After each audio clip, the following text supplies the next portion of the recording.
Donc partie 2 de la prise de la Bastille. Donc malgré avoir promis qu'ils ne tueraient personne, la première chose qu'ils font, c'est de tuer.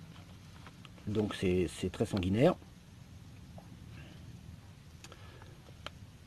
Alors, il faut savoir que on représentait la Bastille comme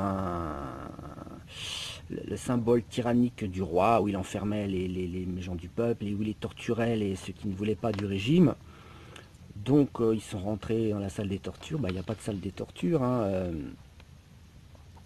C'était même assez riche, hein. Il y a des prisonniers plutôt d'État qui venaient avec leurs meubles. Il y avait cette prison bondée de pauvres gens du peuple. En fait, il y avait 7 prisonniers en tout dans la Bastille. 4 faussaires, 2 forcenés et un sodomite.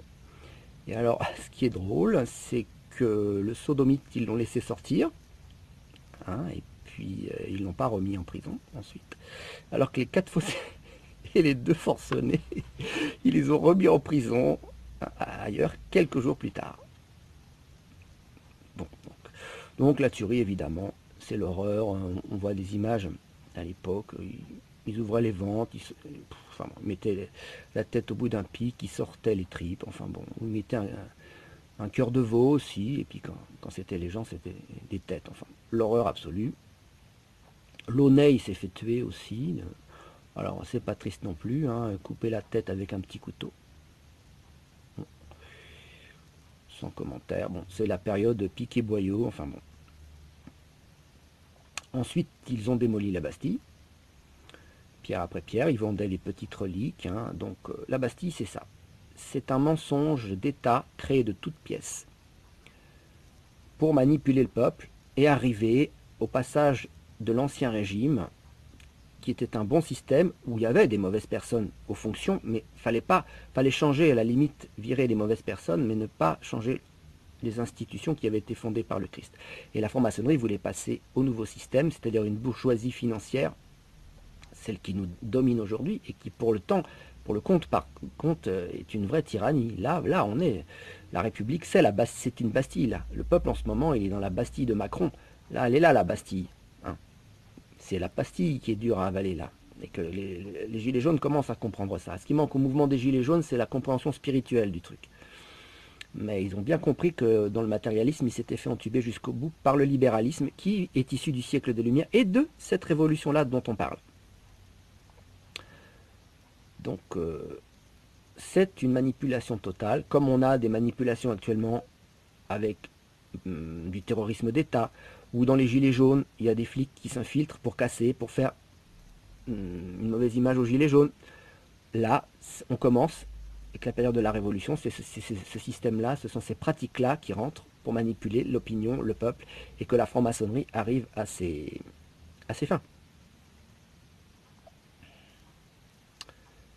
Donc, dans les journaux, qui sont exactement comme les journaux d'aujourd'hui, manipulés aussi, on fait passer cette prise de la Bastille comme une action héroïque.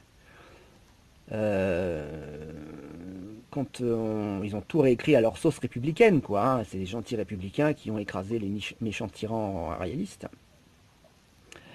Donc on réécrit ça à la sauce. Tous les jours, chez le greffier, il y a plusieurs personnes qui viennent dire c'est moi qui ai tué Launay. Hein, bah, c'est pas possible, il n'y en a qu'un qui a tué Launay, enfin celui qui a coupé la tête. Et donc on lui répond ah bon, vous aussi. Voilà, donc on est dans la manipulation totale. Chacun a compris qu'on pouvait écrire l'histoire à sa manière. Et c'est ce qui s'est passé avec la prise de la Bastille, qui est donc cet événement créé de toutes pièces, fédérateur. On a cherché un symbole à détruire pour donner la petite pastille au peuple, hein, pour qu'il aille bien là où on voulait qu'il aille. Et on est entré dans le monde moderne libéral qui est complètement monstrueux, où le peuple justement n'a pas été libéré de ses chaînes. On représente toujours la République avec des chaînes qui veut dire je vous libère de la tyrannie du roi. Non, ça veut dire pour les initiés maçons, je vous enchaîne à vos péchés et vous serez sous la tyrannie de Satan. C'est ça que ça veut dire. On retrouve aussi un petit peu dans l'idée de cette manipulation, qui est beaucoup aujourd'hui par la publicité, les médias et tout ça, et l'école aussi, surtout l'école aussi, ce que Napoléon a fait au début. Par exemple, vous devez connaître peut-être le passage du pont d'Arcole, quand Napoléon est allé combattre. On a une magnifique gravure, Napoléon qui traverse le pont d'Arcole avec son drapeau.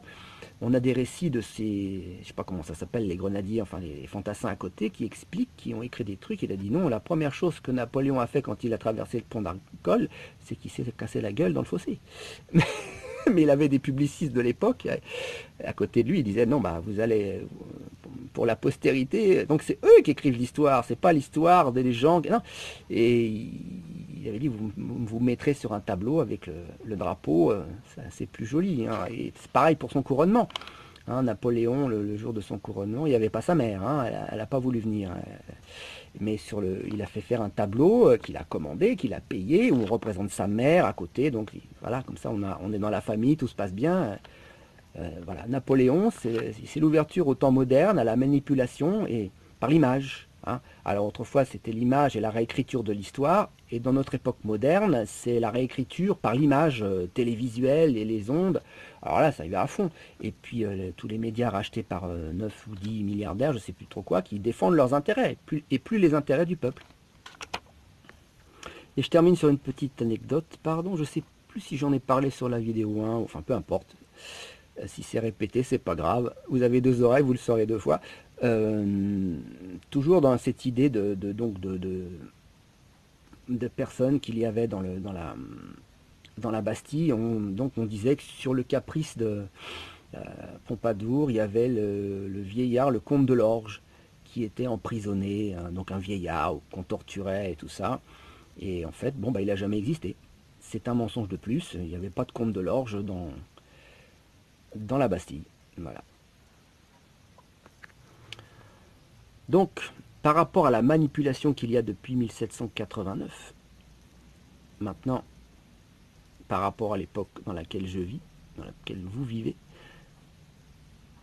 réfléchissez un peu, rien ne s'est arrangé, c'est pire. C'est pire puisqu'on a hérité de tout ça. On est dans la manipulation à la puissance 10, quoi. Donc c'est pour ça que la société, là, elle est dans un moment où il va y avoir, ça va casser, c'est pas possible autrement que ça continue. Parce que les gens, il y a un réveil, les gens commencent à comprendre. Sur le plan spirituel, c'est pas ça, mais sur le plan matériel, ils ont parfaitement compris que très peu de la population tyrannisait le reste de la population et prenait toutes les ressources pratiquement, et que c'est une société pyramidale dans le mauvais sens du terme, et que à force de ponctionner tout l'argent vers le haut, il n'y a plus rien sur la base, et c'est en train de s'effondrer.